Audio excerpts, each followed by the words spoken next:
Did you know it's Tom and Clarissa's 17th wedding anniversary yesterday?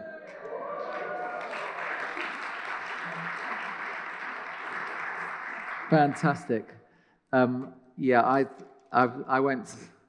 made a mistake about my son's girlfriend's name yesterday, and so I'm not going to go into partners' names, so I'll stay off that for the moment. It is great to be here. Thank you very much for that. Welcome, Tom.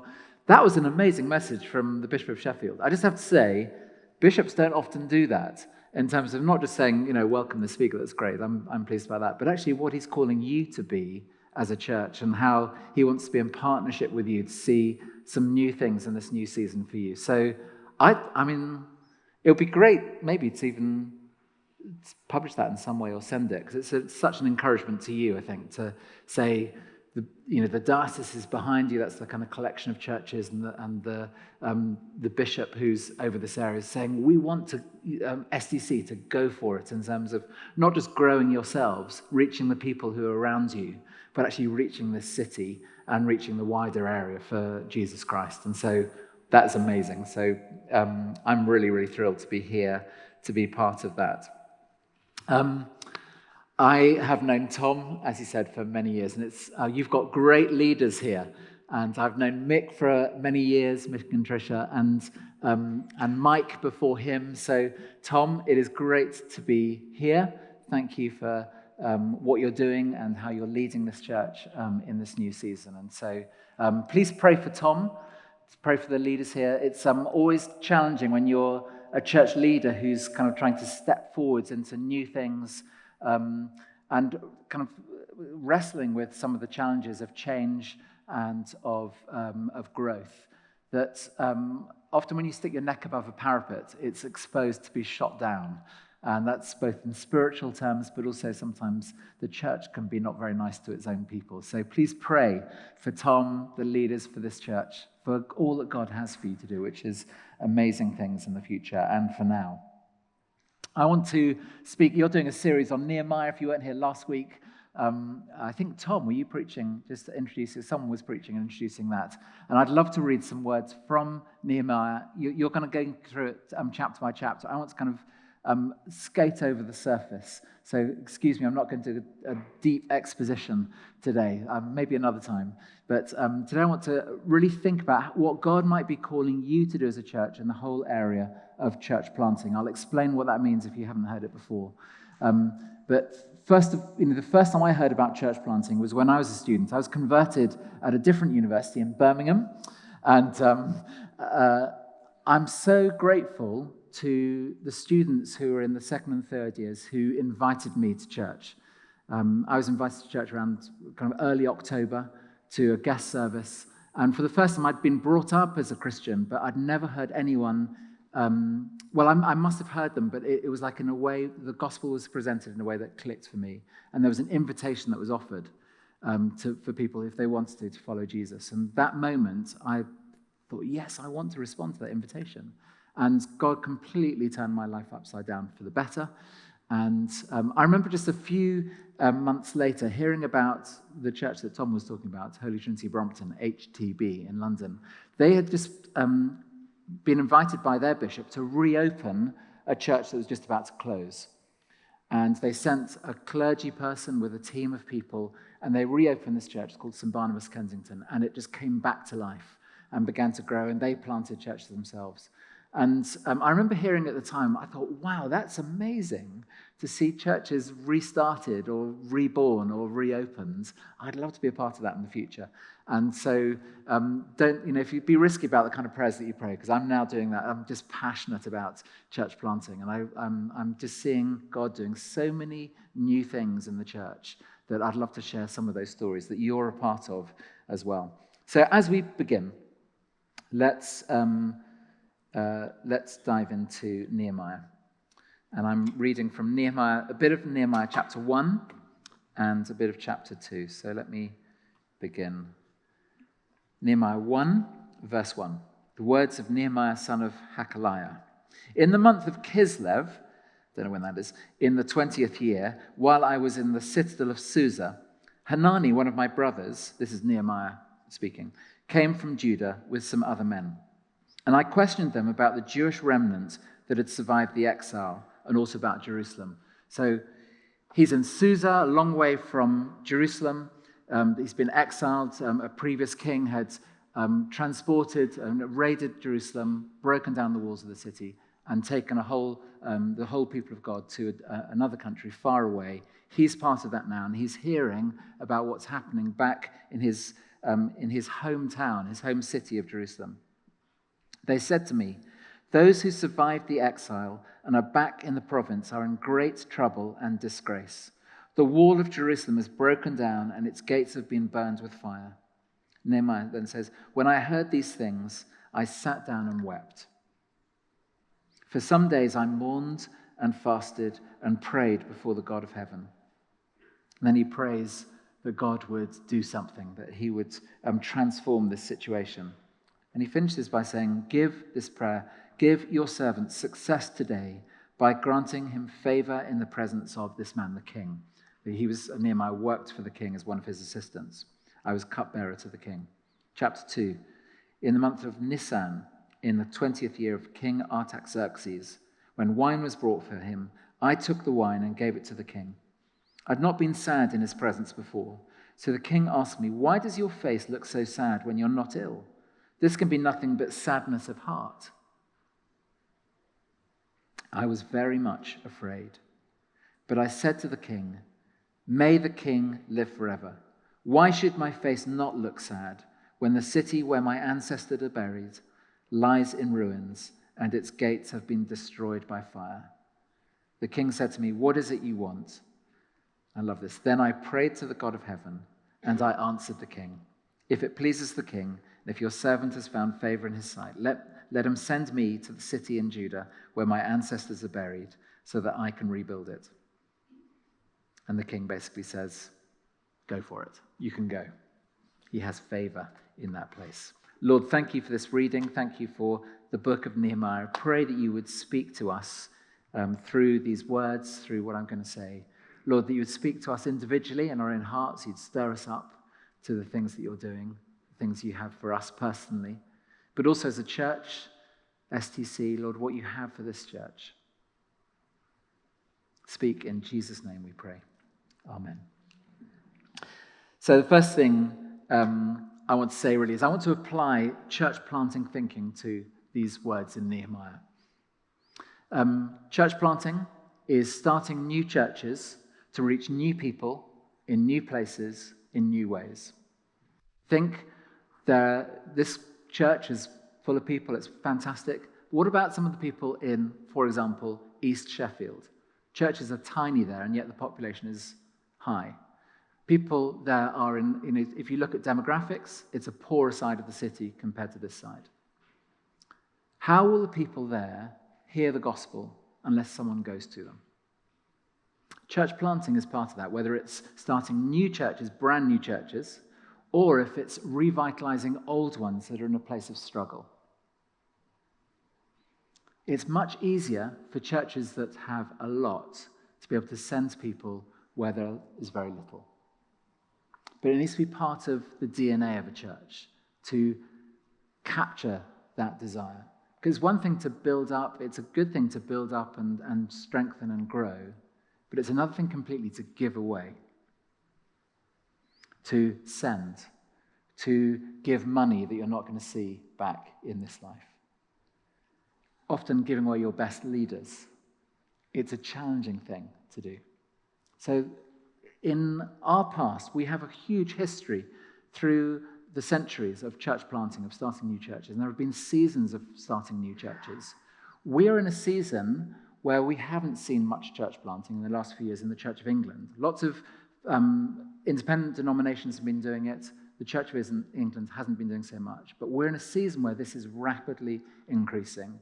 And your bishop, the Bishop of Sheffield, Pete, is calling you to join in with it in a new way. That's really, really exciting. So within this, the first thing I think that we see in Nehemiah is for God to call you to enlarge your vision, to raise your sights, to see what God has beyond what you have right now. Like I was saying before, it's a good thing to grow your church. We want to see the churches grow. But it's another thing to say, actually, what about beyond? What about churches out there that are really struggling? Or what about places where there is no church? When Nehemiah heard about Jerusalem, he was doing a great job. He was called to serve the king in this foreign land. He was a devout God-fearer. He prays to the God of heaven. You see this beautiful prayer. And he follows the God of Israel. And he calls out to him. So he's serving in a pagan place. He's got to the very top of his profession. He's serving at the king's table. He's probably a wine taster, which kind of sounds good, but actually if someone wants to poison the king, they put it in the wine. So it's kind of a challenging job. So you really trust the cupbearer. That's why it's a key role. Now, Nehemiah is getting on with life and being a blessing where he is, and he hears this news from Jerusalem a long way off. And God raises his sights and gives him a vision to see the walls of Jerusalem rebuilt. I believe that God is calling you to raise your sights to beyond this place, to beyond not just the amazing work. One of the ways I first heard about as Thomas Crooks was through your development of missional communities, planting all over the city, but part of this church. I believe God is calling you to start those communities as independent churches, to send churches to start new things in new places. Not just building up here, which you can continue to do, but to start new things in new places. I was involved in a church in East London because while I was at Holy Trinity Brompton, I was there for a number of years, and the Bishop of London said, we need to plant a church in East London. We're just about to close some churches there, a place called Tower Hamlets, and there's one in particular, might be good, St. Paul Shadwell, love you. We're just 12 people left, we're going to close it. Would you like to be part of a team going? And my wife and I thought about it a long time. Initially we said no, and then we actually really felt God saying, no, we need to go. The reason we said no was because we were in West London, we were in Knightsbridge, it was beautiful there, and East London was not as nice as that before the Olympics. And in our eyes, if you speak to an East Ender, they go, how dare you say that, which is often the perspective. And it felt like going to a different place. It's 45% Muslim, mainly Bangladeshi Muslims. I'd never been to a place where people wore burqas, and just the whole context was completely different. 45% young professional, but mainly atheist, and about 10% old East Enders. A lot of their children moved out further east. So 3 very different demographic groups. We felt we had something in common with the young professional people, but there's a lot of work to do even there because of their mindset, kind of quite antagonistic towards God. But we felt God calling us to go. So we went with a team, 20 people from our missional community in West London, moved house, moved church. One couple, they sold their house. She was 8 months pregnant, and she moved. She had her baby in East London rather than West London. But that group felt called by God to join us. And there were a number of other people who came from the East End of London who came and joined us as well. And we restarted this church. It was a huge challenge, a huge privilege, but a huge blessing. And we left behind amazing children's work, amazing support and structures. And I had a team of 30 people. I was on the staff. It was just, to go to a team of 1. Everything had changed.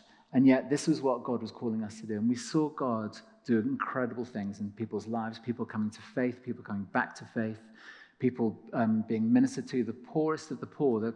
In just north of the road, the main road where the church was based on, just north of that place was the highest child poverty in the country, number 1. You'd never know it. It was behind closed doors. And God challenged us to kind of reach out and do some things in that community. And we got favor with the local community because of that, loving our neighbors. We had the chance again to plant 4 other churches over the next few years in different parts, sending a team of 20 people to one church, a team of 10 to another, a team of 15 to another, a team of 20 to another. And as we gave away, we began to realize the blessings of giving away. Not just meant giving away our best because they were. That was really, really hard. But it gave opportunities for others to take their place, to learn and to take leadership roles. We saw God we raised more money giving away than we did for ourselves. So we'd have a gift day and we'd raised maybe £20,000. We thought that was amazing. When we planted our first 2 churches, it happened in 1 week. Unfortunately, it wasn't planned that way. It's just the way the cookie crumbles. But we raised £85,000 in 1 day. I don't know the maths, but God kind of looks after that. And that's what they needed. So people got into, it's almost like the DNA of their church, of this church was actually about giving away. There was one stage where my treasurer just said, we've got a bit of a problem because 40% of the budget is going towards church planting. And I was thinking, that's fantastic, what's the problem? She said, well, we do need to run this place as well. But nevertheless, actually, having part of the budget for church planting begins you to say, actually, what are we giving away in order to enable other churches to thrive? So you remember Rich and Louisa Grant. Some of you might know them. They were in this church. They came and joined us for 2 years as Rich was training for ordination. And then I think they came back here and they went to Gateshead to be in part of a partnership. So I don't know if you realise that you planted a church in Gateshead with them. And they took a number of people with them. That was sacrificial generosity from this church to enable that to happen. So you've already done that over there. And I believe God is calling you to do that, but around here in Sheffield. So the first thing is raise your sights to what God might have for you. It actually involves your DNA changing as a church. It means you've got to have almost like genetic engineering where you say, we're not just going to grow, we're going to give away. And that is one of the biggest challenges for larger churches, to kind of adapt. And I think it is a genetic change in your church that you need to do. So for some, if you were like me, I don't know how many years, 35 years ago, where God stirred in my heart, it wasn't that long, 30 years ago, in my heart, you're going to be part of this. God might be stirring people here, whether it's 30 years' time or 3 years' time or 3 months' time. I'd love to be a part of that. Listen to that voice of God in you. Raise your sights. Raise your vision for what God might have for you. Second thing we see here is joining in with what God is already doing. I love the fact in Nehemiah that God has prepared the king's heart. The reason I think that this might be stealing from next week's sermon, but when Nehemiah says in chapter 2, verse 2, he says, I was very much afraid when the king says, what's wrong with you? I was very much afraid. Why is he afraid? He's like the number 2 to the king. Why is he afraid? It's because the king could have just said, away with you. You're banished, or I'm going to have your head cut off for being impertinent. That was the kind of nature of that kind of king. So he's nervous about how the king is going to respond to his request. So that's why he's kind of prays to the God in heaven and then repeats his request. And he finds favor with the king. God has already gone ahead and prepared the king to say, yes, I want you to help this person.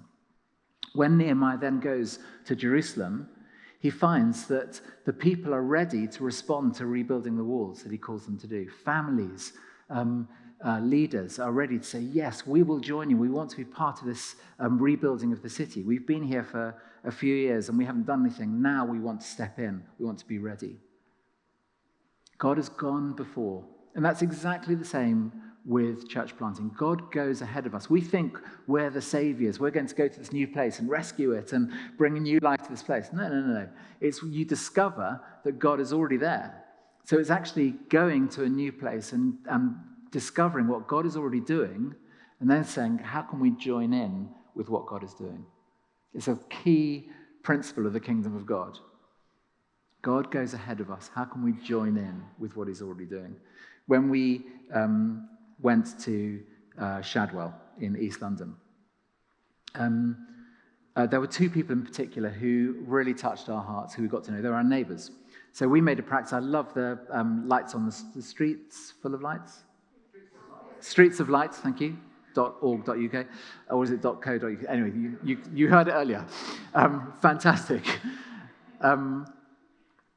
For us, there were two people in particular who just really were on our street. We invited our whole street, about 100 houses, to Christmas parties in our home and summer parties in our home. So we did it twice a year, everyone, and only about 5% ever came. There were different 5%, but we got to know a number of our neighbours. Some never came, some they saw us coming if I was knocking on the door, and they'd kind of retreat and not even answer it.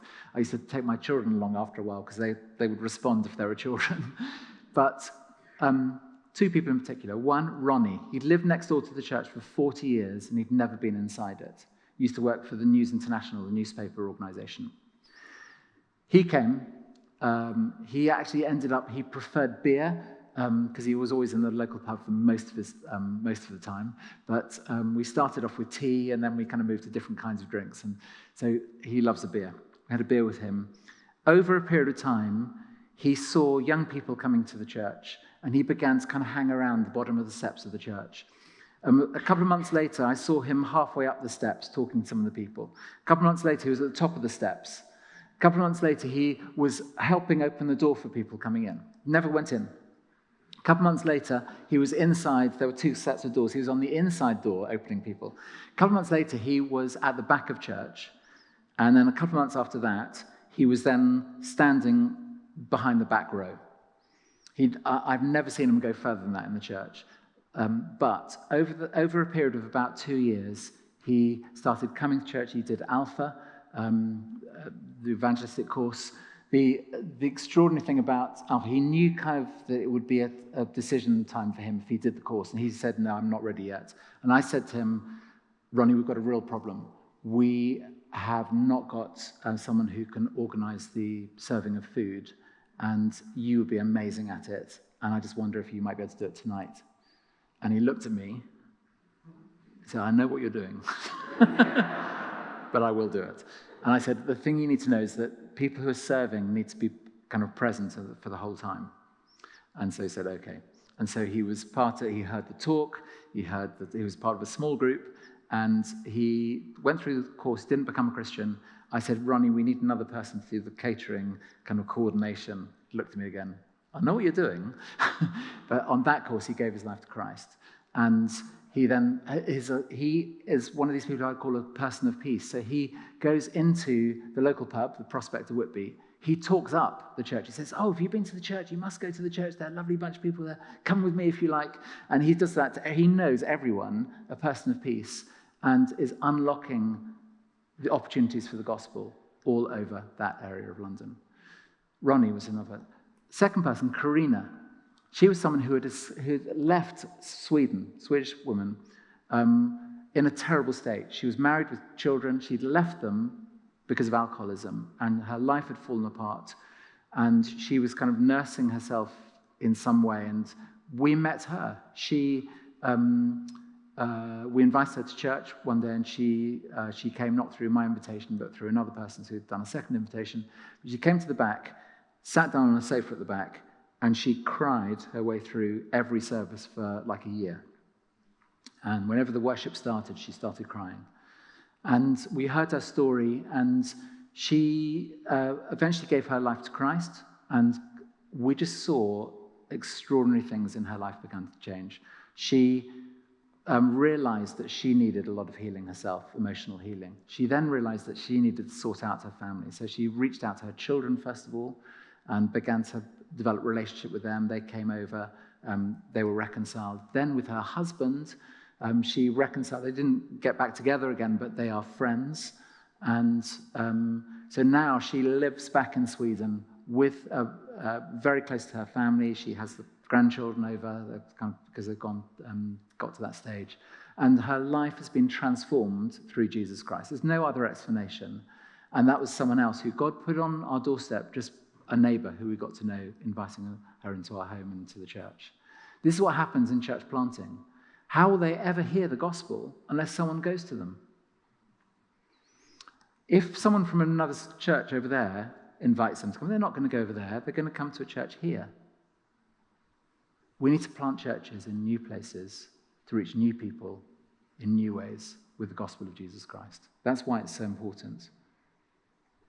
We join in with what God is already doing. He's prepared people for us to share the gospel with. Final thing I want to say is about the fact that everyone has a part to play. Because you might think, well, that's great. There are going to be 10 people who are going to go from here to another place, and that's great for them. What about me? Well, first of all, you might be part of that group. So that's the first thing, is God is calling people right now to be part of a team in the future to plant from this church, one of many teams. The second thing is that actually, as a sending church, you have a part to play. So there's a sending church who send the team, and don't just let them leave. You've got to send them. It's a completely different experience. If people leave, they're not going with the blessing of the church. If they're sent, they go with the blessing of the church, the support, encouragement, funding, and that kind of thing. So be senders. Take that responsibility, not with like a teenager leaving home. Send them, equip them, help them, give them the best start that you can give them. Same with church planting. As a sending church, give, be generous, encouraging, supportive, prayerful for those things. Or there might be the planter, you're actually part of that team. But also there are intercessors. God has called people in the church to be intercessors, people who are going to pray this into being. And this is like a battle that is contested. The devil does not want old churches to come back to life. He does not want new people to hear the gospel of Jesus Christ. So he will stop this kind of thing happening. And if I've never been so aware of the spiritual battle as in church planting. It is contested ground. So intercessors, please pray for this. And you might feel stirred in your heart, and you might say, I don't know what an intercessor is, but I want to pray for this. Great, that's the same thing. So praying for this is really important. Encouraging. People who go on these teams need encouragement. The people here, Tom and co, making those decisions, need encouragement. Say, be bold, be courageous, be generous, be sacrificial. It's much easier to do that when people are saying, go for it. We're right behind you. We're supporting you. And this is a key part that most of you will be playing in this. And then there's giving, financially. This stuff costs money. And it's a double whammy. You send money to get them started. But also, if you think there are some people who are givers going as well, so you're going to lose their giving. If you treat it like loss, it's really painful. If you treat it like, this is so exciting, we're going to enable a new church to start in this new place, it's going to be amazing. New people are going to come to faith. People are going to come back to faith. Lives are going to be transformed. Families renewed. Communities transformed. It's going to be amazing. Then, of course, it's like, well, how much more can we give? How can we enable that to happen? How can we get the percentage up to be generous in that way? I love the story of Ben Doolan, another one of yours, who planted a church where he was sent from here, wasn't he, to college, and then to St. Michael the Belfry, and then he planted from there to St. Thomas, Newcastle. Amazing story of God opening doors where they weren't able to meet, and the bishop wanted him to plant, but there was no church available. And the main church they wanted was saying, no. And then suddenly, about a year after, with lots of praying, this church said yes. And they opened their doors so wide to Ben that there was an incredible welcome. They've seen favor upon favor upon favor because of the generosity of churches, of supporters, of people saying, please, go for it. And he has, if you know Ben, he has gone for it. And every time I hear a story of him, he's leading someone to Christ or someone else has become a Christian. He's an extraordinary evangelist. So we all have a part to play. So I want to bring this into land. And that doesn't mean I'm going to speak for 15 minutes. What I want to say is that you have a part to play. You've got an extraordinary legacy in this church of planting missional communities. That was a very important season, and I suspect that's not going to stop. But God is calling you, and you heard it from that message from the bishop, to step into a new kind of planting, which is sending people to start a new church which will become autonomous and impacting a new place and really developing ministry there. It's one tiny thing I want to say that we've learned in the last few years, which is through multiplication, where when you plant a church, you don't just send the leader and a team, send an apprentice leader with them. And what the apprentice does, he or she learns how to plant, so that then in time, they will plant a church. So you're not just planting a church, you're planting a church planting church. And then, when you've sent them, you take on a new apprentice. This one takes on a new apprentice, and that one goes with the new apprentice. And so the next time, there are 6 churches. Do you see how it works? So multiplication is something, it's a DNA thing, where you just introduce that and say, let's have an apprentice as part of it, and suddenly you get multiplication built in. God is doing something with us in the Church of England, not just our denomination, every denomination. God is stirring us into these things. And I believe God is calling you. In fact, it's more than I believe. Your bishop's calling you to do it. The leadership's wanting it to happen. I remember conversations with Mick saying, I'd love this to happen. So this is something which God is stirring up in you. What are you going to do about this? What are you going to do? Would you like to stand?